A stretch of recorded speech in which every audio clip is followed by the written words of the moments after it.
Coordinating Committee on Manipur Integrity na Imphal East District ke manung chanba Monthou Laikhong amasung Itham Khul da chattuna Khul Ngakliba Singi Awat-Apa tanaba Amadi chana thaknaba potlam Mateng Pangkhre Cocomi gi thaupuba sing Cocomi women wingi imasinga loinana chatkiba khongchat aduna Monthou Laikhong amasung Itham Khul da Khul Ngakliba singa unakhe khongchat aduga mari layana Cocomi gi coordinator thokchom somrendrona hai Monthou Laikhong amasung Itham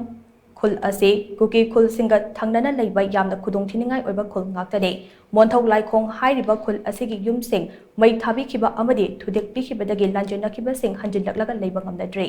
Khul ngakpa kharana ipa ipu singna thambiramba lamsing ase kuki singi khutta tahan khiba yade haiduna ngakle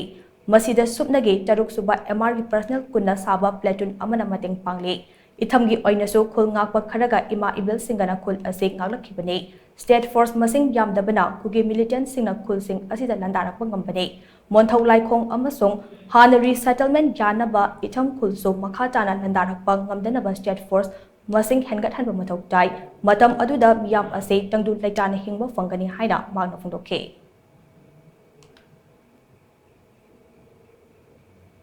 Hoji bokdo koigi lamdam mase koigi misam miyamna kanduna lakliba adugumba laibak amani aduna state laingakna athuba matamda punging chingchilaga waliba state processing amadi amana aikoigi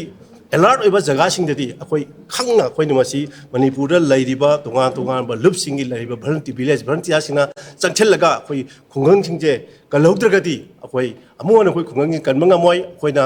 lairiba periphery area da lairiba khungang mi singda inthoktuno thamba habje mangjabje kana gi mangjana da koi punam ki mangjabani habje koi laibiriba manipur gi miyam da Cocomi site gi thamjari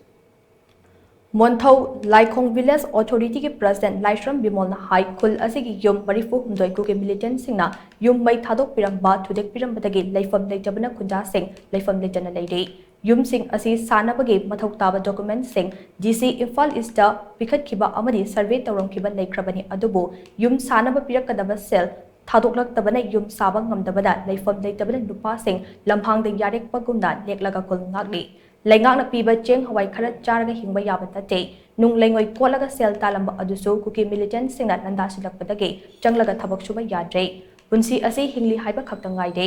tungi asa uraktre mahusagi punsi mahingda hanjinba yana basilhaning hainaso magna makha chana phundokhe sahi mi hanjinna ngang la su tam ko ngasi ba war ko ji karam kan thuat no aduna yaga di go me satigi langchima thu ma tundu lo senbiba adu ko gi hori ba nahajing adiga ngang jing la su tam ba adu ki mati ware aduna ko ji ko na pamjari ji go me pir pa cheng cha khar sar ga leibra di ya da burina ko leidi ba sai ga phanga phanga thaba ngang su drga di tungi hori ba ngang jing ji la su tam ba wa ba mo ne ba ji go me sai